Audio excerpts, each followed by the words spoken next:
Every day, you essentially pay your dues by doing the harder thing when it's the right thing to do.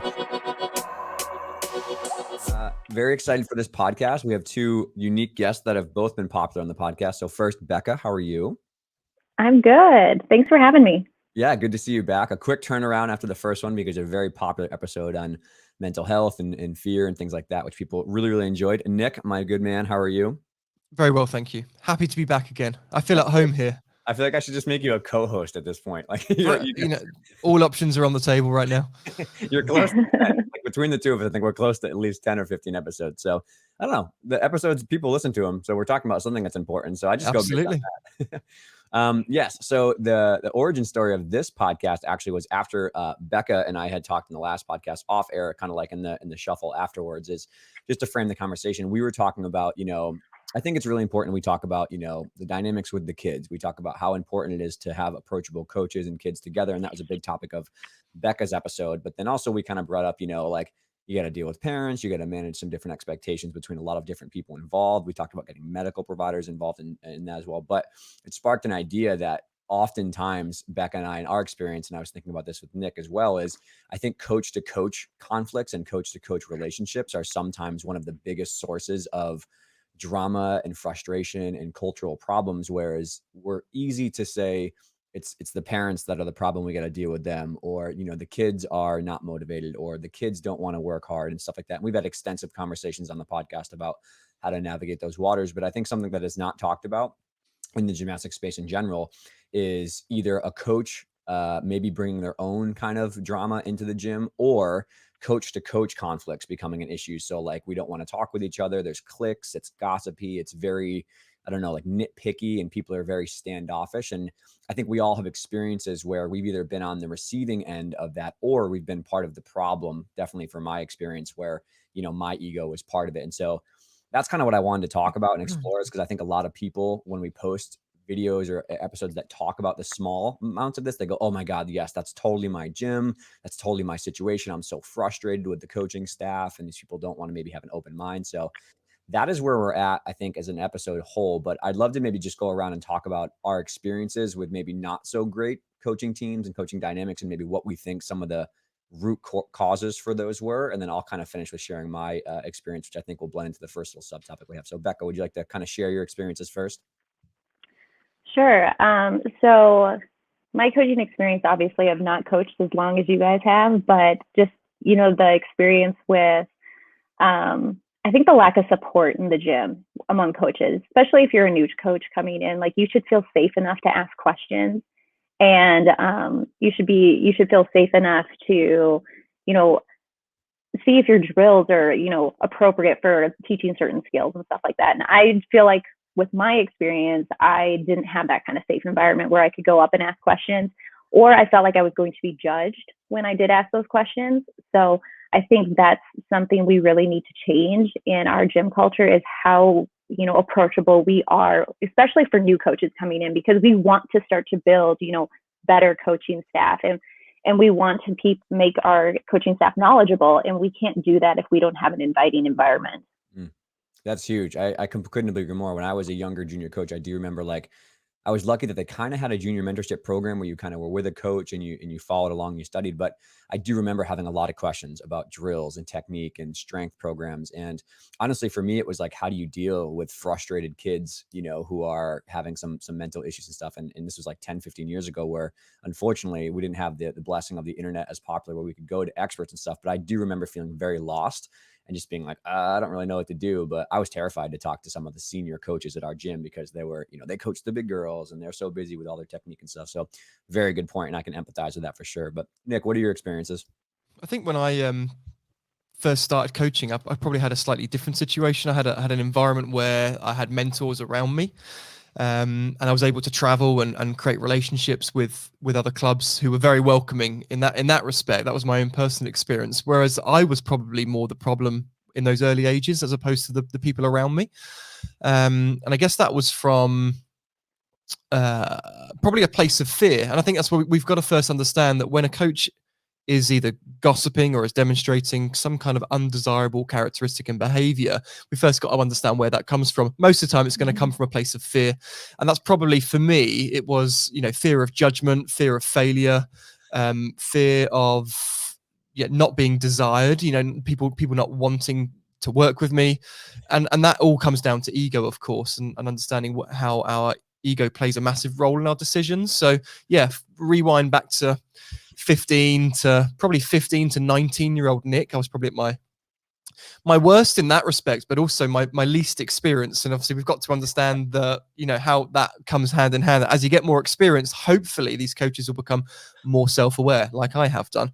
But really, when you're first starting out, I did think I knew everything. Having rubbed shoulders with some of the greatest coaches in the world, I really felt like I was deserved of success and accolades and that kind of stuff. And that does breed problems. So slightly different experience in my earliest coaching or earliest part of my coaching career than Becca.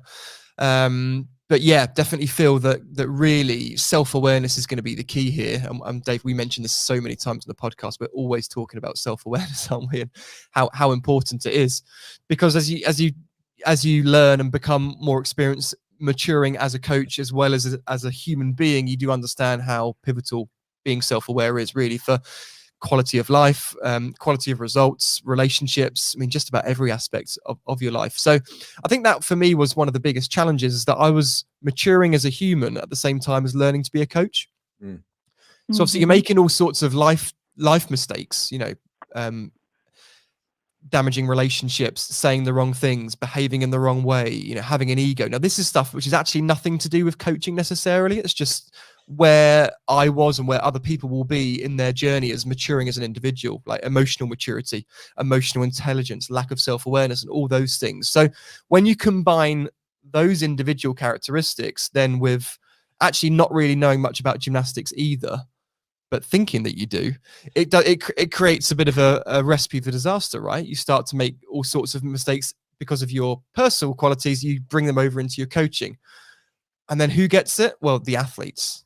The athletes are the ones that ultimately will suffer, either through a coach that doesn't have the right experience, or perhaps saying the wrong things, or being around a coach that's sharing messages which aren't positive for them, or just not being a decent role model in some cases as well. So for me, my earliest coaching years, that's how I remember it, really. I think a combination of ignorant and egotistical, which is not a great combination for anyone. But that's just me being honest, Dave. And like, I'm all about honesty, because at the same time, I don't feel ashamed. And the reason I don't feel ashamed is because I've got to have that self-compassion of understanding that I was just growing as a human, in the same way that so many other people that are listening to this would have made the same mistakes as me. I mean, thousands of people listening to this would have made the same mistakes.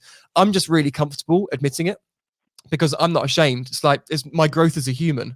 My mistakes, some of them will be more public than others because we have a following and things like that. But ultimately, we're making the same mistakes as everybody else. It's just all part of this journey as a human being, making mistakes, hopefully growing from them if you're reflective enough, and then therefore transforming your future, moving on.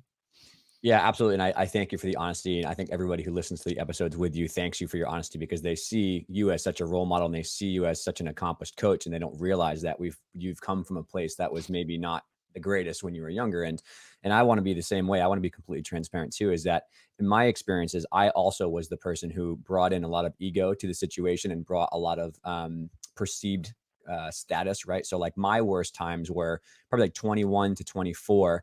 I just finished my doctorate. I was doing very well with shift. People were very like attracted to what I had to say. And so I felt as though that I somehow had a leg up on people, and that like people should just like, bow to whatever I say when I coached, because I joined this new gym. And that was also a time when I was very good at spotting, but I was very bad at coaching. Right. So I could spot people through skills. I knew a lot about strength conditioning, and I would make all of these circuits that looked impressive. But then when rubber met the road, it wasn't the kids doing the skills, right? It was me trying to get it off my attention. And I'll go one step deeper than fear, because I had that. Mine was insecurity.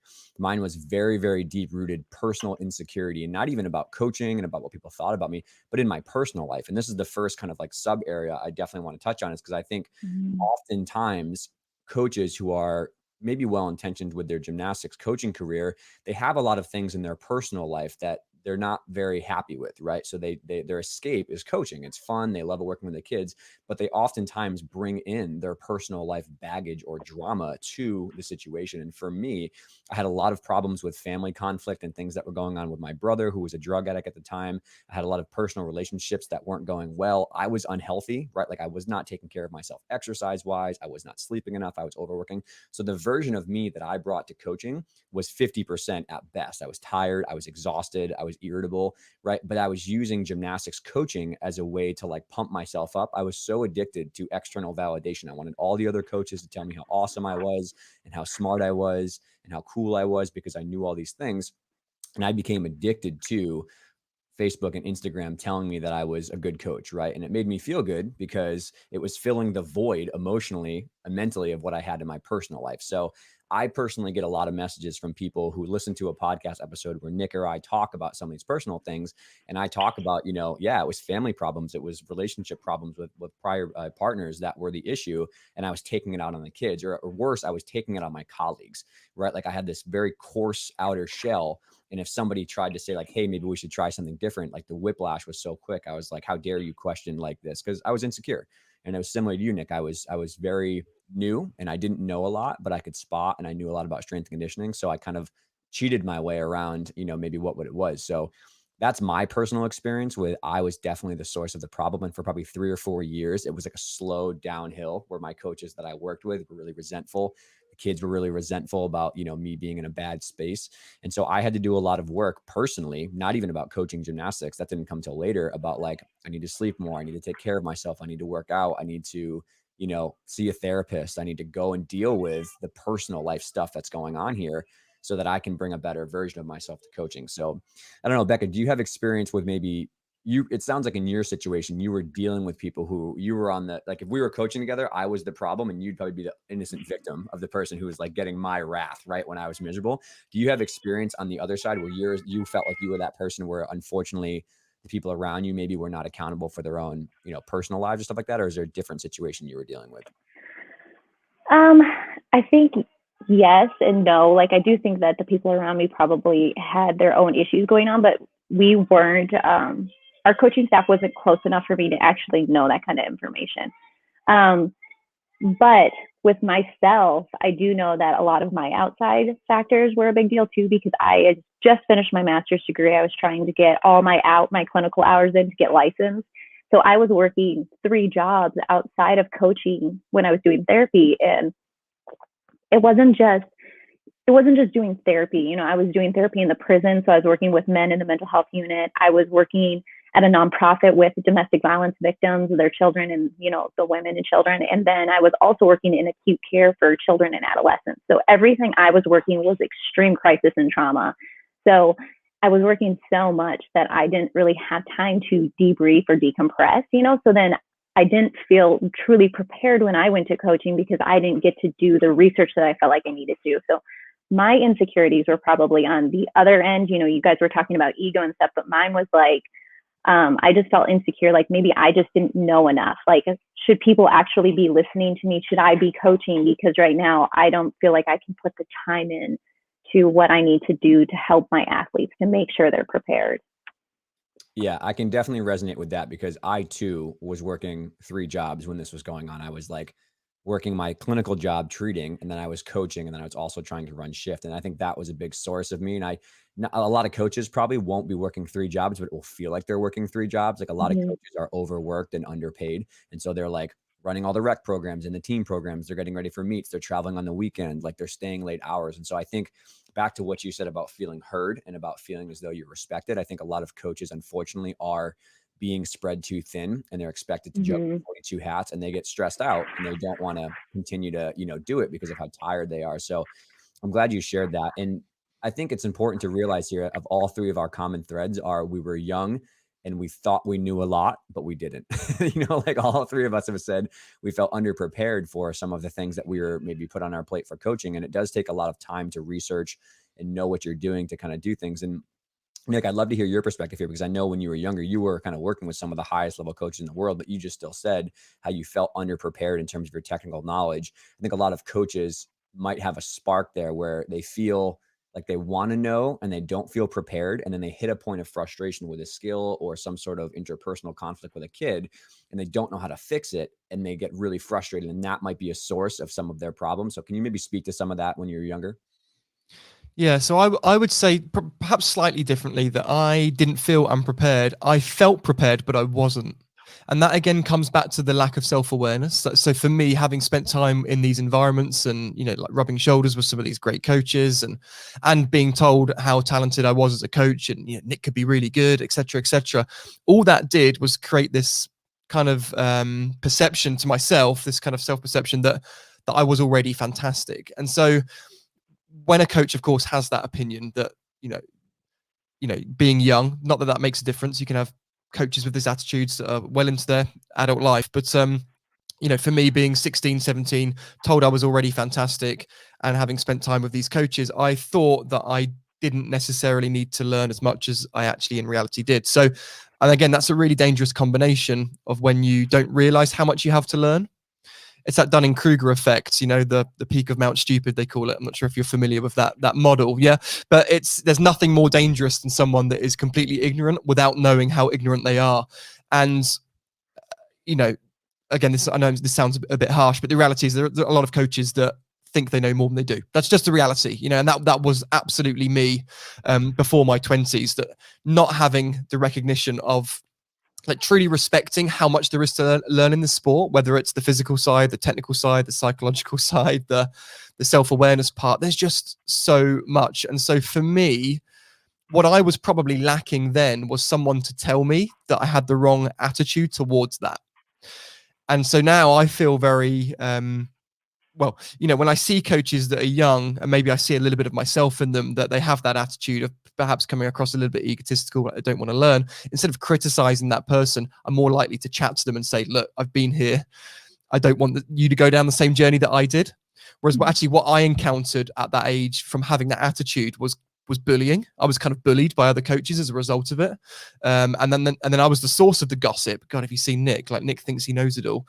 That didn't help me. Like, what I needed was someone to put their arm around me and say, hey, Nick, okay, we know that you mean well here, but you're going about this wrong. And I think that for me has stayed with me, because there's been a couple of times I've had to approach coaches and say, look, you just don't want to go down the same journey that I did, because it's quite painful having to relive some of those experiences and being on the receiving end of that negativity. And I think you can call it appropriately bullying. It's not pleasant. Now, ultimately, I was the issue, but I needed someone else to help me with that. And so, yeah, I can't say it was a case of me feeling unprepared. I felt prepared, but I wasn't. It was that lack of realization about how much there is. And it's that saying, isn't it? You don't know what you don't know. I don't know how well you can rush that process without having a mentor, because you can read a lot of books, but if you're reading it through the frame of, well, I already know this, or this isn't important, or that book's not going to be useful. And again, going on courses and all those sorts of things, it's not going to work if your filter is basically, I'm really good, I don't need to know this stuff. And that's where I think the relationship part is so important, because people can help, whether that's probably therapy is not the appropriate term for this here, but having that relationship and that mentorship and those people around you that can actually guide you and support you and help you with your personal development, I think is crucial. And don't get me wrong, I've had a lot of help from a lot of people, but at that moment in my career, when I was young and I had that terrible attitude, I was probably more on the receiving end of some negative behavior rather than nurturing behavior. Absolutely. Well said. And I think a couple of really important points I want to pull out there. One is that we keep saying how when we're young and we're new, but I know, like you said, into their adulthood, I know just as many coaches on the other side who are very seasoned and are very veteran coaches, but they're unwilling to hear new opinions when it's presented itself. Like, new information comes out all the time, things evolve, but they still maybe don't want to hear that. They think that what they've done is, I know it all, I don't need to do it. And the reality is that nobody ever knows it all, and that things are constantly changing. So while there are definitely coaches out there who I'm like, man, if you want to teach how to teach Yurchenko full, like, everyone should stop and record and listen to exactly what you think from a drill and technical point of view. But mental health and nutrition and sports psychology and strength and conditioning, flexibility, like, these things are constantly evolving. So that's a really important thing I wanted to highlight there. But I think at the key of this that you said so well is, like, this really comes down to empathy. This really comes down to understanding another person's perspective. And like Nick, like you said, instead of being, gossiped about or people talked about you, you needed someone to kind of pull you aside and say, hey, like, listen, I've been where you've been. I understand what this is. Like, I've been on this journey before and I know how it ends. And I also agree with that too. I think now in particular, we see a lot of people who are very quick to judge and call people out and say how bad they're doing, but they're very, reserved to say, I've been through this too. Let me help you.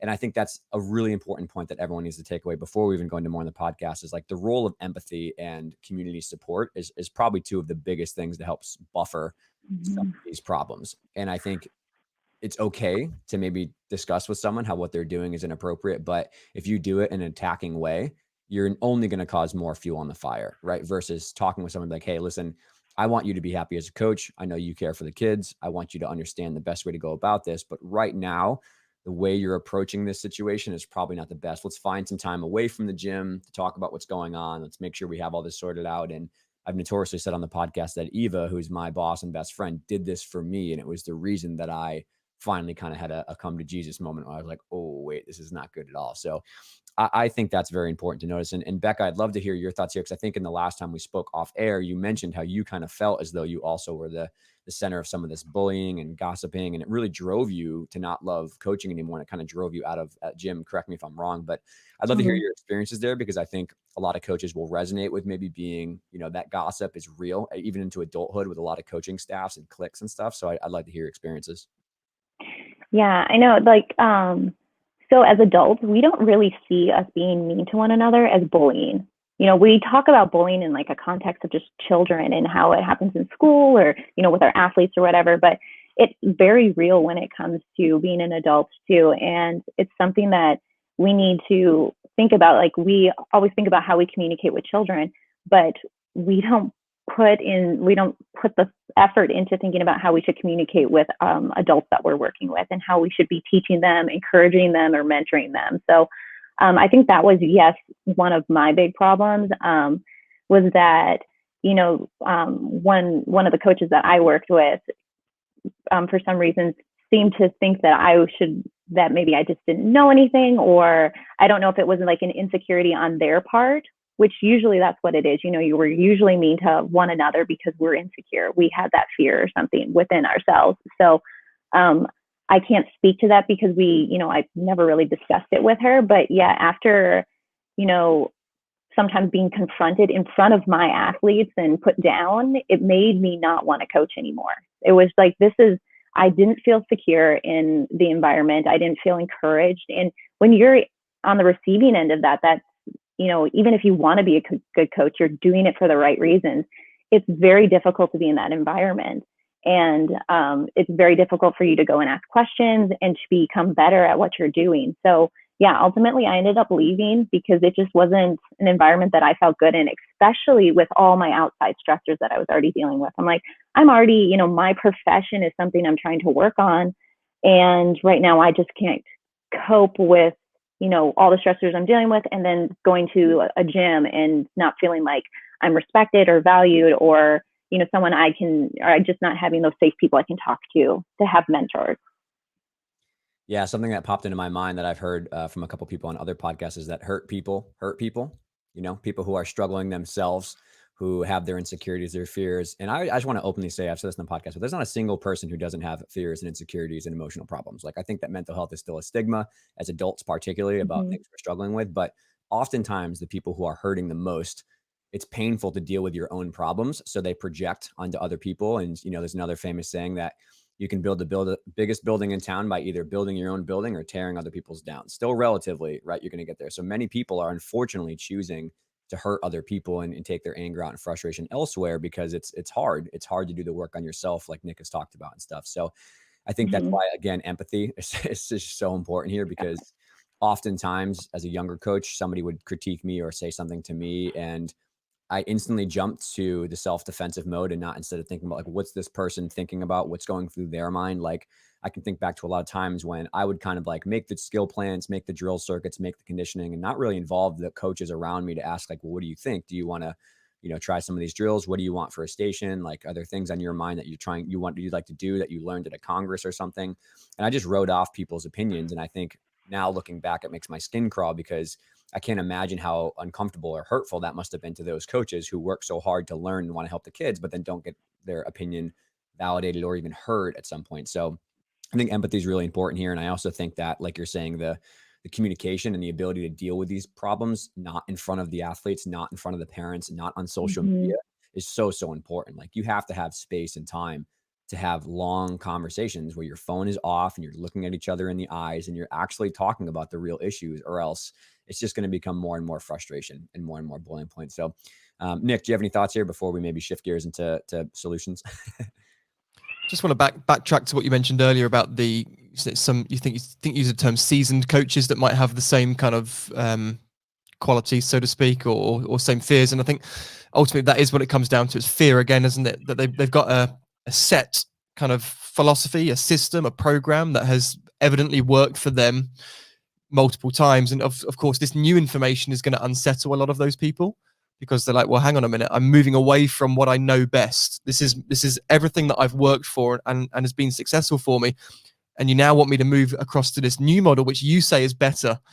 And of course, that is going to create fear, because now they're stepping from the known to the unknown, the secure to the insecure, from certainty to uncertainty. Now, some people, of course, we all have the same human needs. Some people love uncertainty, the adventure, the spontaneity, that kind of journey, and other people absolutely do not feel comfortable with it at all. They need security and certainty in their life for them to kind of operate at a emotionally stable level without anxiety. And so again, it's understanding where all these emotions come from. And maybe for the coaches that are listening to this that are perhaps the junior coaches within the gym and they're working underneath someone who has got that experience, it's their role to have empathy and compassion for their leaders, even if they don't agree with how their leaders are managing the gym.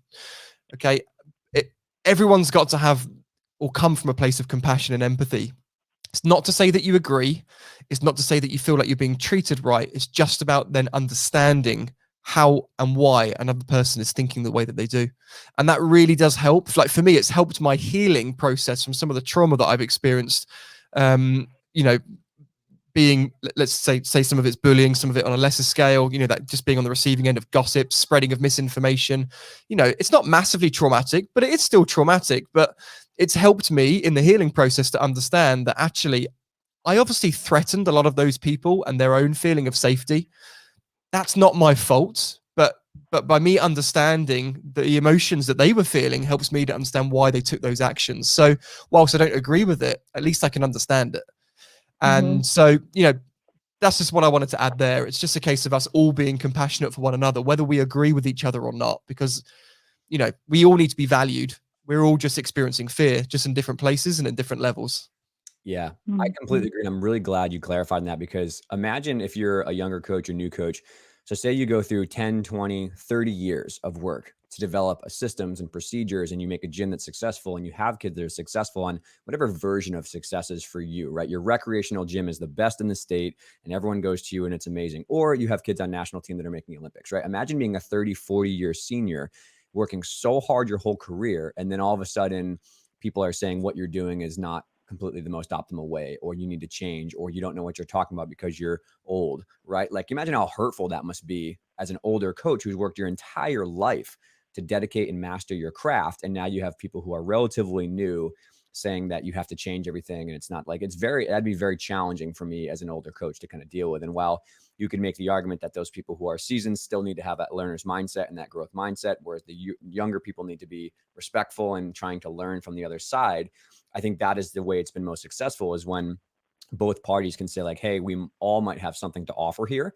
And it might be really important for all of us to kind of mix these two ideas together and figure out what's going on. And I see this a lot on the medical side too, with young physical therapy students who are working with gymnasts for the first time, and they might come to me and want to do a rotation. It's the same thing. They're brand new out of school. They've read billions more research articles that are new than I have. And yes, I can share some things that are helpful, but I also need to respect the fact that they're probably on the cutting edge of the brand new thing that I didn't have time to read yet. And it's a marriage there of like, how do you kind of both? And so The other thing that popped in my mind, Nick, and I think really explains something that's important to realize, is it's rarely one giant blowout event with coaches that make them finally give up their coaching and want to be like, I'm done with this gym. It's death by 1,000 cuts. It's all the little social media comments. It's all the little side comments. It's all the neglectful moments when you walk by someone, they don't even look you in the eye because they're trying to like be standoffish. It's like psychological warfare. And it's really what happens a lot of the times, unfortunately, with kids too. And I think that on the solution-based side, one of the things I see in successful gyms are those micro events, those small passing interactions of, hey, how was your day? Or like, how was your weekend? Mm-hmm. What did you do? Like, it's phenomenally interesting to me to read stress research and see how social connections and social bonds can either be the biggest source of stress for some because we're social beings, or it can be the biggest buffer of stress and protective and build resilience because you have people around you who care about you. So the only way you go towards one path of producing stress or one path of alleviating stress is through your choices and your interactions. And do you look people in the eyes? Do you stop and listen when someone says they have a concern? Like, I think that's one of the biggest piecing of offerings that it's not going to be this giant staff meeting where you all talk about your core values and have this giant, kumbaya around the fire, because it's cheesy. It's the very small little moments around the gym where you help someone move a mat, you help someone set the bar, you take someone's class because they had a family emergency and you say, no problem, I'm just going to help you out. Right. And Becca, this is like your bread and butter expertise with mental health. I would love to hear your thoughts on, obviously you work with kids, but also, from your past work with, like you said, prisons and stuff. What is the impact of social dynamics and kind of this, I don't know, like the gossip, but also the bickering in terms of like mental health and stuff like that? 'Cause I think a lot of coaches are struggling with mental health problems, but they surface as coaching job problems. And it comes down to this level of connectedness and, how well you feel you're part of a community that really cares about you. Mm-hmm. Yeah, no, I completely agree with, that. It's true. Like, we need to feel connected, to feel fulfilled in a way. And when we're going into a toxic environment, it seeps into every aspect of our life. So it's kind of like all our outside stressors, those seep into the gym. And like, if we're having a toxic gym environment, that's going to seep into our relationships outside. So it's kind of just this massive, like, roller coaster kind of effect. Like, it just starts to impact all these other things when we're not working on, having that healthier dynamic, healthy coping, all those things that we need to work on ourselves and as a group. So I think one of the biggest things is, if, you're running a gym, like, encouraging that dynamic. Like, usually, like, the leader of your gym, of your staff, like the owner, whoever is in charge, is they are putting off these vibes. Like we talked about nonverbal communication, and how you just said, smiling at them, helping other people out, giving advice, showing that you're inviting, that your coaches can come and ask you questions, that it is safe for them to do that. And they're not going to be judged or ridiculed if they want some assistance. I think that's what's really important, is if it's got to have that trickle down effect that, we've talked about before. If we have one of our head coaches treating our newest coaches that way, that's so important, because they're showing that this is a safe environment. And then all the other coaching staff is going to start seeing that, and they know that, hey, this is how we need to behave here. This makes me feel good. It makes me want to come to work. So I think that's a huge part on the healthy side, but it's also huge on the unhealthy side, because, if we're showing this toxic environment, even though, those new coaches might be very excited to come in and they're wanting to learn, if they're in this toxic environment, they become toxic. So we're not paying attention to how, like, we're changing this enthusiasm. Like, even in our athletes, they're starting to, if they come into a toxic environment, they lose that passion, enthusiasm, so then that leads to all those things like we discussed before, mental blocks and losing that love for the sport and quitting. So I think it's very important in how we're interacting in the gym, the culture, that feel that you have when you come inside. So we just, that in general, I think, can change so much in the gym. I agree. I think the role modeling leadership connection, I think I often like to look at how the head coach of a team or the head owner of a gym treats the brand new employee, treats the brand new junior staff. Because you think about oftentimes, how does the traditional model of coaching in gymnastics work? It's usually like 15, 16, 17-year-old kids who are part of your program or want to be involved. They start learning how to coach. And they're oftentimes, not interacting with the super high level coaches, the super, advanced coaches who have been there. And so it's intimidating for them to work in a brand new environment and kind of do that. But I think sometimes those interactions where you do have that brand new coach starts to interact or talk with that super high level seasoned coach about like, can you help me with this drill? Right. Like that coach might be working on like super high level bar releases and super advanced parallel bar skills, but they're asking for help about like handstands and cartwheels and running stations and things that are very new. And if you brush that person off and be standoffish and kind of judge them because they don't know, that instantly shuts down that connection, that relationship. They never want to come to you again. And this is similar how we talked about, Becca, where if coaches don't take the concerns of athletes seriously and listen, they're never going to want to speak up to you again. And so that's kind of what struck out to me. But Nick, do you have any thoughts here?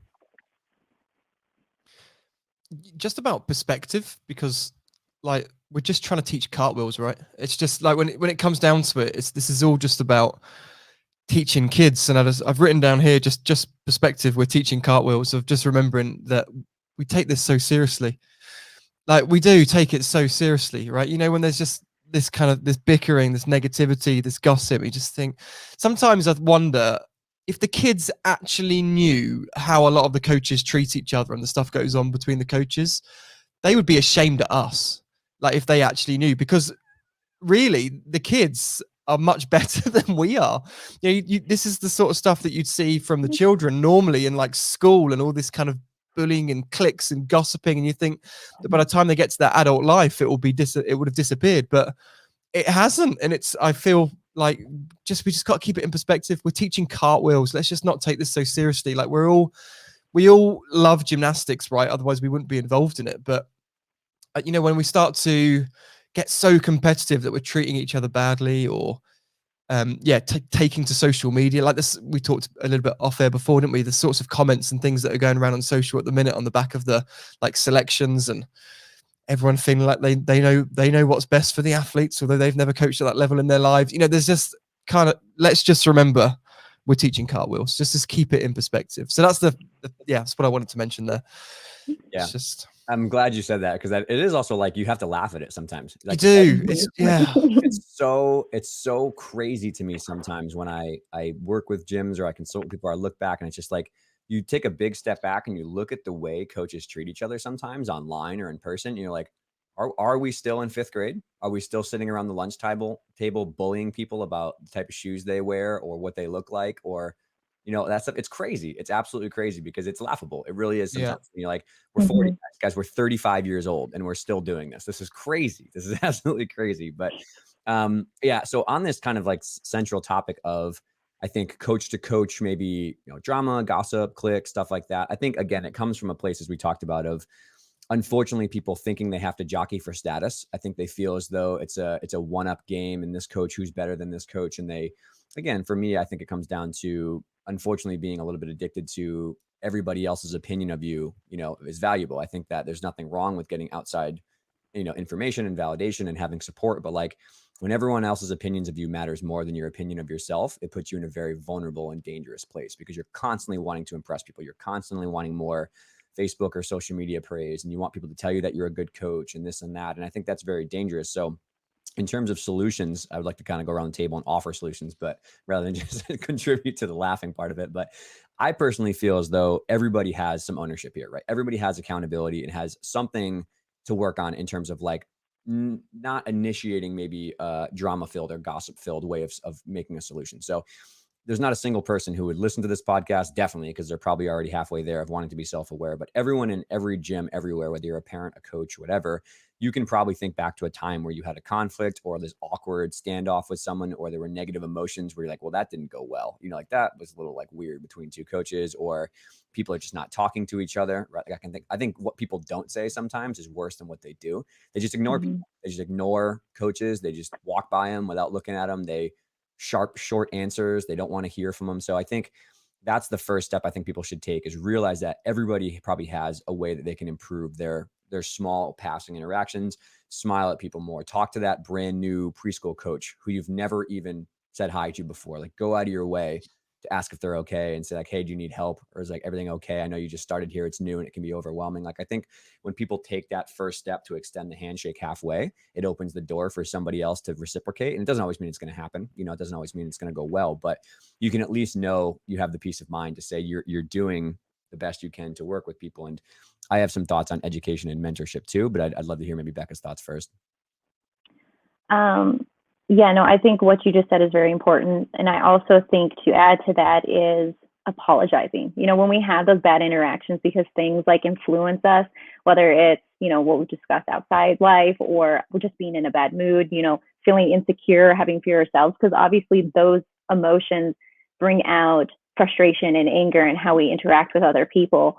But apologizing. If you had a bad day going up to that coach that you might have snapped at, or they came up and asked you a question and you just weren't, receptive of helping them, just, hey, I'm so sorry, that I was kind of mean over there. I did not mean to. I'm kind of having a bad day. Like, just saying something short and simple that just makes such a world of difference when it comes to like reforming some of those relationships that might have been like damaged a little bit as, you've been during that day or during, a year or whatever. Because sometimes we have just a bad year and we don't realize it. So that self-awareness is very, big that we've been talking about. But yeah, go and just say you're sorry. It's going to make a big difference. Yeah. And I've definitely noticed that post-pandemic where we all had a crazy year, right? Very, very intimidating and very, very stressful. And we were away from the gym, we were away from the kids, we were away from our normal lives, but also we stacked up significant amounts of personal problems and trauma, like stories about finances and health, just health of our loved ones and health, everything like that. Like the world was very much flipped on its head, upended around what was going on. And we all entered back into the gym and said like, all right, let's start gymnastics again. It's so fun. But so many people were dealing with extraordinarily high levels of stress in their life that they've never dealt with before. And I think I noticed it in myself that there were times and days when I was stressed out and I was a little bit more snippy and snappy. And, I had to go back and apologize. It's like, hey, like, it's nothing against you. I'm just dealing with a lot right now and I have a lot going on and I'm sorry. Like you said, I'm sorry that I acted that way. It doesn't have to be a big, long drawn out, soliloquy on all of your personal feelings, but just sometimes it's amazing for someone to hear like, wow, yeah, that person recognizes they made a mistake and they're open to the fact that they had something to do with it. And they saw and heard that I was upset by that, right? Clearly they saw that you were unhappy with that. So I think it's important for someone to kind of go about that the right way. And on the backbone of that too, when you talk about people and you I know you work a lot of gymnasts on the receiving end, but for adults too, is there steps that you have for communicating with people? Because I think sometimes people don't know how to have that hard conversation of being vulnerable, saying, I'm sorry, or I messed up, or something went wrong. Can you give some like mental health perspective tips on how to have these harder conversations? Because I know a lot of coaches are like, sounds great, feels terrifying when I do it. Like I don't want to do it. And go ahead. Oh my gosh. Yeah. It's completely terrifying every time you apologize. I apologize all the time. Like, I recently had to apologize on social media, just for something that I accidentally said the wrong way. Like, I just said something that was taken kind of the wrong way. And, definitely I was not implying it that way, but I felt the need to apologize because I definitely don't want people to think, that I'm saying something the wrong way. So my steps is yes, it's going to be terrifying. Like, you're going to feel that, but the sense of relief after you apologize is so, like, it's just so satisfying to know that, you took that like step up to say something. It makes you feel good. So knowing that in the end result, you'll have that good feeling is important, but also like thinking about it, put yourself in that other person's position, empathy, and try to figure out, how did they take, what I said to them? Because you can tell on people's, their facial expressions, like if they take something in a poor way, if it hurt their feelings, you can tell. So trying to first put yourself in their position and then think about what you're going to say. Like, obviously, like we said, it doesn't have to be this long drawn out thing, but like a lot of times the first thing is to acknowledge is like their feelings. Like, hey, I know that I hurt your feelings. I could tell. I'm so sorry. So I think that's the most important thing is, acknowledging that what they were feeling is important and not brushing that off. And, saying that you did something wrong, possibly saying what you did if you think that's important. And then asking them, if they do need help or if they want to talk more about it. So giving them that kind of open to say something else. Absolutely. And it's important to remember that sometimes people are very hurt. Sometimes there are situations where it's small, passing, quick little mess up. You just say, hey, I'm sorry, didn't realize it, my fault. And that's it, right? That's it. But there's other times when, unfortunately, it's been brewing for a long time or something really does really sting a lot and it's very, very painful. And they're not ready to talk about it. They're not ready to to have that conversation. They need a couple days, a couple weeks to like let it simmer before they can get some rational perspective on it. And I've had some situations where I think I tried to apologize and deal with the situation when it was too fresh and it was too raw, and the person was really not ready to do it. So it took time. So just want to share that piece of advice. But Nick, any thoughts here, my man? Yeah, just echoing how tough it can be sometimes to do the apologizing. It's very, very difficult, but it is a strong thing to do. And I think it shows great character as well, as part of the self-awareness piece, knowing that you've made a mistake and being brave enough and courageous enough to admit it, because, you know, that's coming from a place of vulnerability, which a lot of people will feel uncomfortable with. So the right thing to do, but sometimes the hard thing to do. I also think that it's worth noting that you don't have to actually like people in order to treat them well. So if you think about the number of times you'll be in a big team or in an environment such as competitions and things like that, where, you know, you're going to be thrown into the mix with so many different personality types, people on different frequencies than you, you know, they see the world entirely different. And yeah, ultimately you might not like someone, and that's okay. There's nothing wrong with having, you know, not feeling warm to someone else or wanting to be their friend. However, there's a difference between treating that person badly because you don't like them and still just treating them respectfully. You can still be courteous, you can still be kind, you can still be compassionate, you can be all of those things. Doesn't mean that you need to be, you know, sharing a drink in the bar in the evening and chatting and, you know, and all those kind of things. So I've learned that, I think, and there was a speaker that we had at one of my previous GymCon events that came on stage, Kate Richardson Walsh, and she was a Olympic medalist from Rio, talking about how as a hockey team, there's so many players in a hockey team, and with all those different individuals, you're bound to have characters that just don't get on. But it wasn't about trying to make people like each other. It was just about making people respect each other. And I think this is really, really important. So yeah, just remember, if you don't like someone, there's nothing wrong with that, but still be kind, keep yourself to yourself, but be respectful. And I think that's quite an important point for people to remember. Very, very good point. That's fantastic.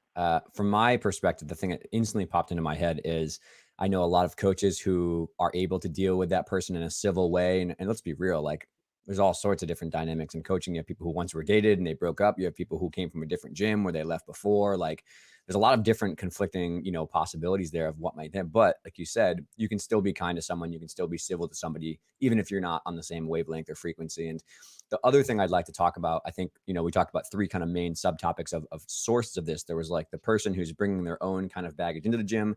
We just kind of covered coach to coach conflict. But I think a large spark of this, and I wanted Nick to give opinions here, is when there's like a fundamental difference in coaching philosophy of how you should coach skills and drills, but also how you should run the gym, right? Like how you want the cultural tone of the entire gym to be. You have some that lean more on like the very strict, very rigid, very, you know, like one thing after another. You have some that are a little bit more kind of laissez-faire. They want to be more relaxed. They want to be more chill.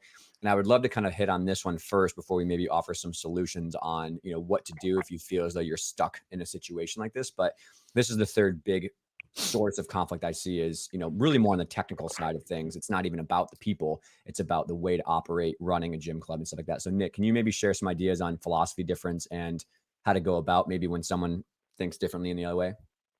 Yeah, the first thing I wrote down was choose your battles, because sometimes we blow things out of proportion and we want to win because our ego wants us to win. And ultimately it's never a place of win or lose. It's because, yeah, it just doesn't work like that. You know, you might, you know, I want this technique to be done in the gym. You know, I'm going to win. I'm going to get that. You know, it doesn't work like that, because what ultimately happens is that everybody loses, because the relationship usually breaks down if you get that level of conflict about something which actually in the grand scheme of things might be quite insignificant.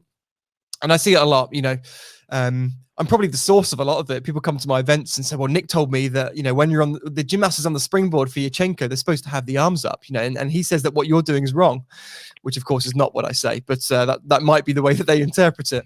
But yeah, bringing this back, I would say choose your battles, because ultimately some things are not as significant as we might initially feel. But if there is a time where you want to approach a topic and have the empathy piece, the emotional intelligent thing to do is to understand why the other person might feel the way they do about it, because you might feel very strongly yourself, but they also feel very strongly. They've got their own reasons to support that argument. So coming from a place of being emotionally intelligent, you'll recognize that. You'll also recognize that you might be wrong. And this is, again, something that a lot of coaches have got to try and understand, is that there are things that they currently believe which are wrong. And that's just a reality. They don't yet know that. They haven't yet made the mistake. But there will be a number of things that they're currently doing in the gym which are not correct. There might not be the right techniques for the kids. It might not be the right approach. And sooner or later, hopefully, if they're reflective enough, they'll figure those things out. But not every idea that everybody has is the correct idea. And not every idea that everybody brings as, to the table and saying, well, we want to change the technique, is not always going to be the right technique. So again, it's having that level of awareness to know that just because you think about a certain thing the way that you do, doesn't mean you're correct. And your whole belief system around that might be wrong. Yeah. So that's another point. When it comes to compromise or having that discussion, compromise is an important part of any form of negotiation. Sometimes you have to meet halfway. And that halfway might be, look, I've seen this. I saw, Nick or Dave do this, and I'd really like to give it a go. Would you mind if we just try it for 3 or 4 weeks? And if after those 3 or 4 weeks, we both can see that it's not being successful, we scrap it and we won't revisit it again. But if after 3 or 4 weeks, we see that it's actually been quite beneficial, we can revisit the conversation, and perhaps we can have a mutual understanding that might be the right thing to do. How do you feel about that? Okay. That approach is definitely more powerful than, I want to do this because I've seen Nick do it or Dave do it. I don't like what you're doing, or I don't believe in what you're doing. Because again, you're showing no respect for the fact that people have their own beliefs around things, and they've got their beliefs because of their own experiences and how they've grown up in gymnastics and who's taught them. Okay. So compromise is another powerful thing. And the last thing is patience.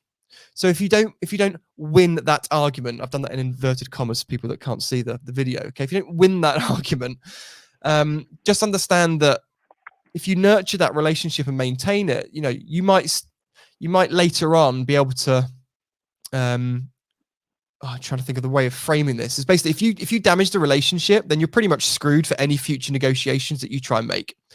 If you say, okay, no problem, you want to stick to this way, that's absolutely fine. Not in a controversial way. And you just kind of get on with your coaching. But then 3 months later, you can approach the conversation again with a different topic and say, look, I've come across this. Would you mind if we give that a go? Maybe your boss, your manager, your senior leaders might turn around and say, yeah, cool, I like that idea. Feel free to give that one a go. You don't want to cut the relationship off about something which is quite insignificant. So just think long term and be patient. Now, ultimately, people, coaches that run their own gyms and run their own business, if they want to run the gym in a way that, it's my way or the highway, they're entitled to do so. They've developed that environment and that organization around their own kind of success, their own hard work, their own graft. And sometimes you got to come from a place of acceptance that I don't fit in here. Not because I'm doing anything wrong, but because my way of viewing things doesn't fit in with the head coaches. And it's the head coach's absolute right to do things the way that they want, because they have built this gym. This is their empire. This is their vision. And I'm going to be respectful of that. But you can just take yourself and you can drop yourself in another gym, another location where your own philosophies and your own principles might fit quite nicely. Now I'm a really open-minded person. I think I'm pretty technical. I've got good knowledge. I've got good experience and credentials. I don't fit into every gym either. So it's not a case of like how good you are. It's about how compatible you are. Mm-hmm. It's like saying that on a dating site, you might be really good looking and you've got loads, a great personality, but it doesn't mean you're going to be compatible with everybody. There's going to be loads of people on there that you're not compatible with. There's nothing about yourself. It's just, where do you fit into that environment and the people that are around you? Yeah, those are very powerful points there. I'm glad you said that. And I want to use this opportunity to recommend a book that's been changing my philosophy a lot, called Think Again by Adam Grant. He says in there that as adults in a changing world, we must tie our sense of identity not to our beliefs, but to, yeah, exactly, right there. That's perfect, right? So it's like an infomercial. We're not getting sponsored by Adam Grant for everybody. But you can't tie your identity to your core beliefs. You must tie your core identity to, what's right in an ever-changing world, in an ever-growing world. If your sense of identity is completely attached to, what you do, who you are, and your principles of like what you do and a philosophy of how you approach something, it's always going to be hard because things change. New information surfaces, they come out. So don't just detach yourself as a coach from, oh, I am a coach. My identity is a coach. tie your identity to like, what you are as a value system. And then you can change your philosophies or how you go about to get to that same end goal. So Becca, again, I feel like we're in your wheelhouse here, dealing with conflict and with, people who are maybe at ends at each other. So do you have any other advice here? And then I want to kind of go around and offer some more solutions-based things, and then we'll wrap it up. Yeah, there was just one thing that I was thinking about when, especially when Nick was talking, was about our coaching staff who, is older and they're not wanting, they're not kind of in that place to change, or just, I guess, just not older coaching staff, any coaching staff that's not there, willing to change. We got to remember that when we want people to change, we can't come at them in, a judgmental or a shaming kind of way, because how are we supposed to get people to change if we're not willing to like listen to them, to process through what they're already doing, to, hear their questions, even if it seems kind of negative in the moment, like, in their views on, forcing splits, let's say, like they may think that that's an important thing, but if they come to you to talk about it and tell you why it's important, you can't come at them with judgment and put them down and kind of get into this like argumentative kind of situation, because we're not encouraging them to come and talk to you about those things. Does that make sense? Like, to me, it's just very important to not shame and put that judgment on people when they're coming in and wanting to discuss things. If I made that sound okay or not. Completely agree. No, I completely agree, because I think, as we talked about, from both sides of the aisle, so to speak, you have to be willing to meet halfway. And I think, there's, in terms of like solution-based things here, I think that when we look at an overall culture, we've touched on these topics, but just wrapping up, like, what do we need in a culture to be successful, but also have a place where people love going to work and they enjoy working with each other, right? You need trust. You need psychological safety, the idea that, you can speak up and say things without, feeling like you're judged or gossiped about, or someone's going to write you off. You need an incredible amount of communication, right? Open, like verbal and nonverbal, but also you need to build a culture where mistakes and failure are okay. You need to build a place where it's not just like with coaching gymnastics, that making mistakes, and as long as you admit them and learn from them and grow from them, it's okay, right? Because that's the only way you move forward. And so, in my mind, and working with a lot of gyms and going through a lot of this myself, I kind of see two very important things. One of which is in the backbone of what Becca said, is that when you do notice there's a problem, say people are doing over splits and pushing them down, and you say, "Ooh, I don't know if that's going to be a great idea based on what we know now versus 10 years ago." You have to approach that person away from the moment of when it's happening. You don't want to blow their spot up in the middle of the gym, but it has to be with personally for you first. Be like, okay, is there something that I'm doing in this situation that I can work on, that I maybe need to work on in my communication skills? But you need to, again, approach that person with empathy and try to understand their perspective about what the facts are, and not assuming, right? You can't jump to conclusions and assume someone is dumb, or they're not learning, or they're old school, or whatever else it is. You have to say like, well, this is what I noticed. I noticed that you were doing this behavior, factual, and I know that you want what's best for the kids. We don't want kids to get hurt. We want kids to be more powerful. We want them to be happy and healthy. So here's my perspective on what I think, but what do you think about this situation? Like, why do you think that's okay? And you have this like back and forth congo first before you just jump into someone's backyard and say, this is all wrong. So you can open up that dialogue with much more of an empathetic point of view, but you have to come to that solution. You have to come to that conversation with solutions in mind. So you say like, well, here are 2 or 3 other things that I learned about, or I think we could try, like Nick said, for a couple of weeks. Let's go about that. If it doesn't work or isn't received well, despite that, and you seem to have a friction point, I think that's when it's important to talk to other coaches about what they think, and then start to maybe move up the ladder of people who are, the head coach or the gym owner, and say like, hey, I tried to talk to this person. It was very calm. We did it professionally, but I just don't think they're really open to the idea. And you just move your way up the ladder until you get to the head coach or someone, the gym owner. Maybe they are the person who's making that mistake. And like Nick said, you have to be willing to say, is this a good fit? Like, is this a good fit for me? If someone can't have a basic conversation about one technical thing they're doing, or a split or something like that, this is only going to lead to more frustrations and friction down the road, because we can't have a simple conversation about technique. What's going to happen when we're talking about move ups or levels or squad selections or stuff like that? Like, it's going to be a nightmare. So it's really hard for coaches to admit that that's a situation. I'm working through someone who's very close to me right now, who the gym owner just refuses to be accountable, just refuses to realize that 2 or 3 coaches have left. The kids aren't happy. She's miserable as a coach because the person's not hearing any of the suggestions they have. And it was like, listen, have a meeting, have a long conversation over brunch. And they did, but the person just was just like, I don't even understand why you think this is a problem. Like, I can't even believe that you think this is a problem. We have it so good here. Nothing's wrong. The person can't see past their own delusions, right? So it's like, you know what? Start making some plans, start moving, looking other jobs or looking places to move. It's hard. You don't want to move. You don't want to leave your friends, but like, it's not worth your happiness and your health to live in a gym where no one's going to hear what you have to say. So that would be my first piece of advice, but I don't know, Becca, what are your thoughts?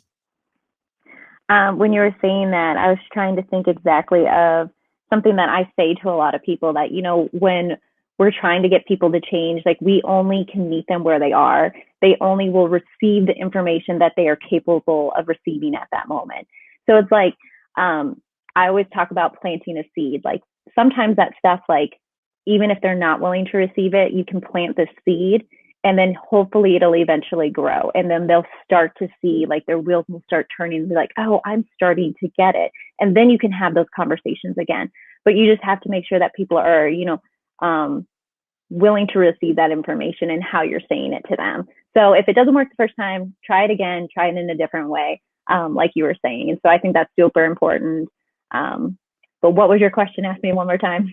I was just asking if you had advice and you said it so beautifully. So go ahead. Okay. Yeah, that's so important, right? Is somebody willing and able to change, right? Like, are they in a position where they're willing to hear what you have to say, but they're actually going to put forward the effort? Like, think about all the other things that we all deal with, like, you know, being healthier, eating well. Some people, it's like smoking or the amount of time they use social media. It's like, if they're not willing to see a change and realize they want to change, it's really going to be hard to receive them. And it's just so hard because it's just like when I feel like I'm coaching, right? Like sometimes you have to realize like, okay, the person wants to make a choice. They don't want to do conditioning.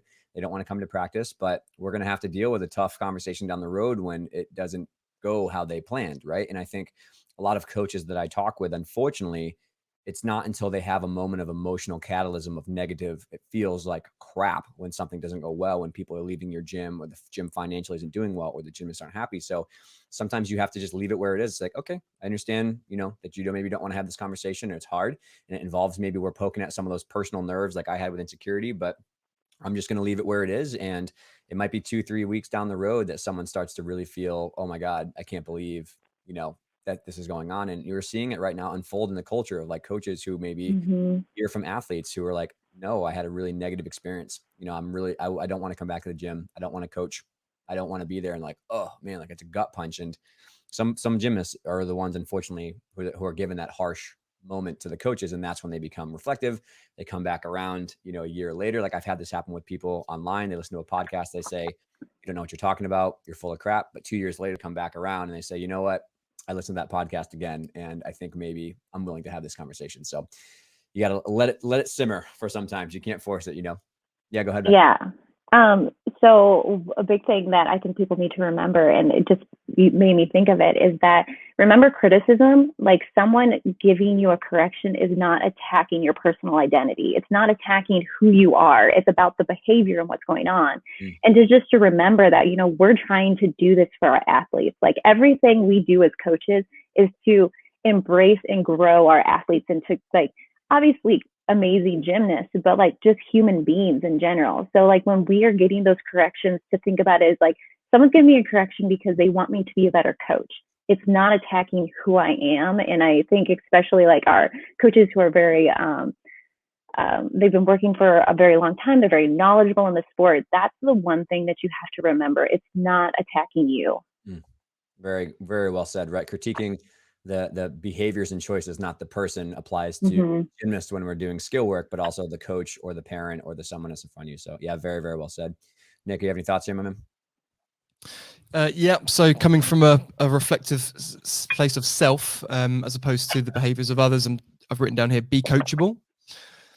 Just like we want our athletes to be coachable, we have got to be coachable. And part of that is about inviting feedback about our own behaviors and actions, and not just feedback from people that you know are going to tell you that you're awesome, but inviting feedback from people that might challenge the way that you behave and the way that you think. And again, it's not comfortable, but through self-awareness and self-reflection, it helps you to appreciate and go through these processes. But yeah, being coachable and really just reflect. For everyone that's listening to this, just reflect on where you're at in your coaching journey and whether you feel like actually we've all got more to learn than we think we do. We're probably all in that place. We probably all overestimate how much we know about any subject or topic.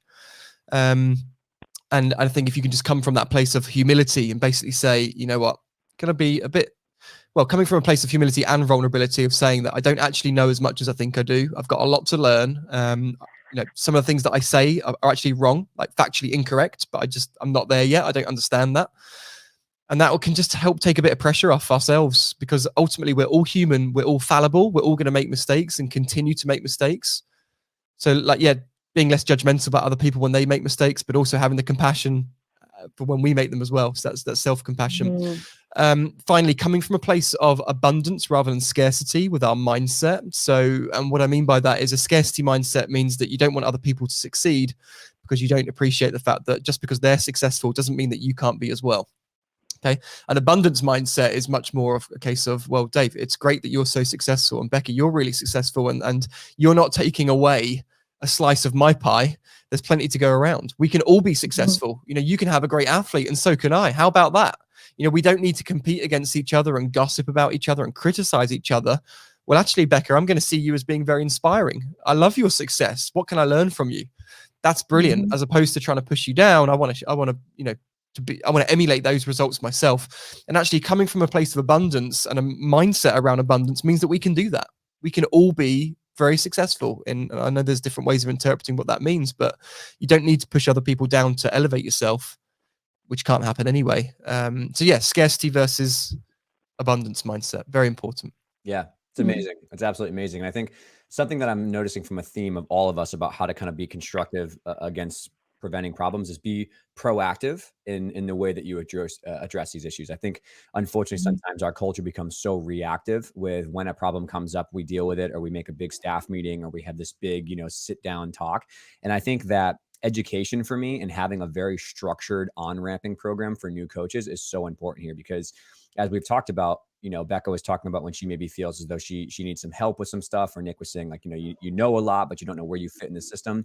If you have a very structured 6-month on-ramping program where someone who says, I'd like to become a coach, they have a very structured academic educational flow of over 6 months of like, this is our core philosophies. This is how we teach this. We're open to new ideas, but just now learn our system. And then once you're involved, we can mix and mingle with ideas, but also mentorship, right? Like, I think that was a good thing that our gym did when I was younger, is I shadowed other coaches for 3 to 5 months before I took my own group, just learning how do you flow, how do you set stuff up. And when coaches feel prepared for what they're dealing with, I think they're oftentimes less frustrated. So with that being said, I think like building a culture of open discussion and having time and space to talk about these issues is so, so important. Like proactively as a leader, or as someone, not even a leader, but as someone who's just working in the gym, just like, hey, do you need help with anything? Everything going all right? Is there something frustrating to you? I noticed the other day that you looked a little bit, overwhelmed with your group and the kids were maybe not doing what you asked. Like, do you want to talk about it? Can we help at all? I think like those little moments of extending the hand first, because sometimes people are like, no, actually I'm doing okay. Then other times you're like, you know what?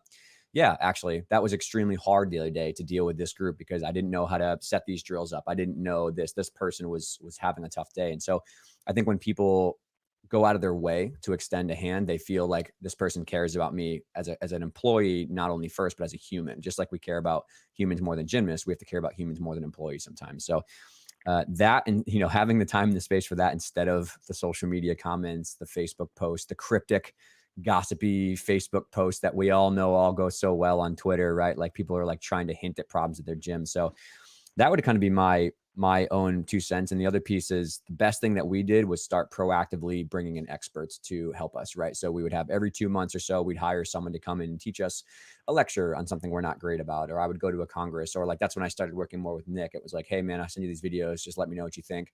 And then I would share those with my coaching staff and be like, well, this is what Nick thinks about this. We did this differently. Let's change this. And it fostered this good, constantly learning, and other coaches started bringing in new ideas. But as we were all kind of jiving back and forth, it was not like my way or the highway. So those are my parting thoughts there. But this is amazing. Does anybody else? Yeah, Nick, go ahead. Yeah, just going to say, kind of in line with what you've just said there about don't be afraid to reach out for help from other people.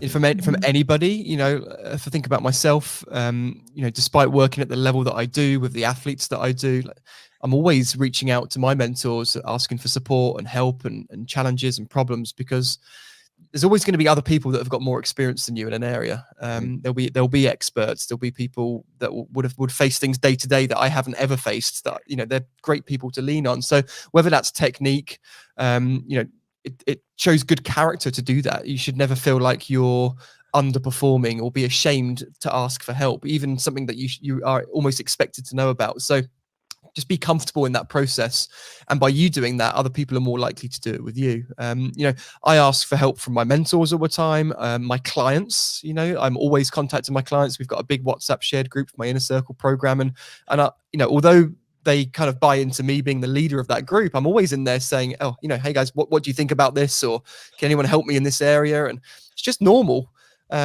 I reached out for therapy yesterday for the first time. I'm looking for a therapist now, which is going to be a bi-weekly thing that I'm actually excited to go on that journey. These are all things which are, absolutely fine to do. Don't feel like we can't do these things. We've got these amazing opportunities, and the more people can be self-aware and understand, a little bit about the way that they think, I think the more accepting they'll become of making some of these decisions. Okay, but we are all a work in progress. That's maybe a big takeaway here. We're all a work in progress. So just accept that and keep on building as opposed to plateauing. Yeah. I'm happy you mentioned that. Thank you for mentioning that in the podcast about therapy. I think it's an important thing to take a step back and realize, like, Becca is a therapist. Nick is starting to go to therapy. I've been going to therapy for 2 years, and it's the best thing I ever did. So a lot of these coaches feel stuck.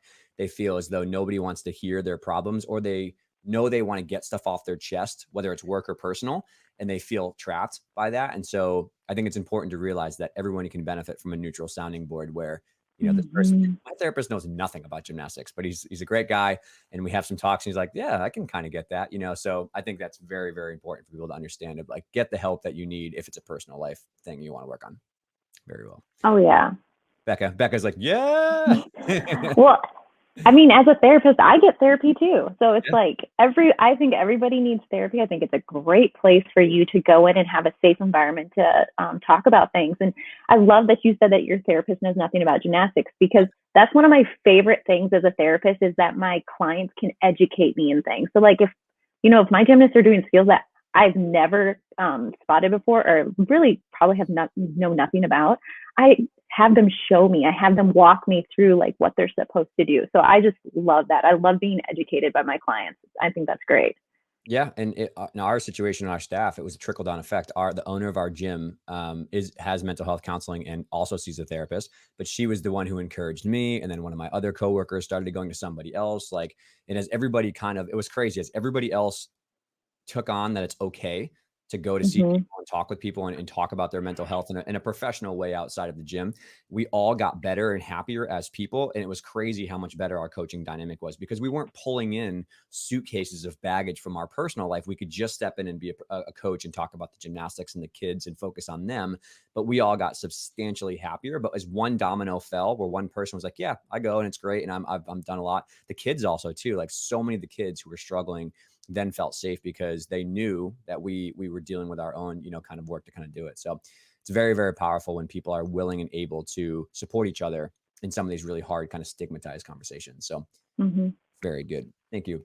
The last thing I wanted to do, because I know you guys want to do it for you, is Nick, I want to definitely give a shout out to talking about experts and helping with people, is that you have enormous amount of online material that I think people would be not good if they didn't find, right? Because I think a lot of the reasons, going back full circle, that I started to have this ego insecurity was I didn't know how to coach skills that were above my head. So lots of master classes online, lots of amazing things. Can you tell people where to go and find either the ones coming up or the ones that are available now? Thank you, Dave. Appreciate the opportunity to share that. So nickruddock.com, which is NICKRUDDOCK, is the best place to find out about the different kind of products and services I've got. So the Gymnastics Growth Academy is a monthly subscription, which has got access to all of the masterclass recordings. We've got 10 events taking place this year for MAG and WAG. All the backdated masterclasses from last year and the year before are on there as well, plus heaps of other video content and kind of community calls and things. So that's probably the best way, the most cost-effective way of getting involved with my kind of philosophies and my teachings, if you like. And yeah, there's other things on there as well, like standalone masterclass recordings if people want to pick those up on the technical side of things. So yeah, thanks for the opportunity to share. Appreciate it. Yeah, no problem. And Becca, also, you guys, Ian, and I think with Christina, are doing Peak Gymnastics Camp in the States this summer. So can you share a little bit about that? Because I think people are definitely going to enjoy those.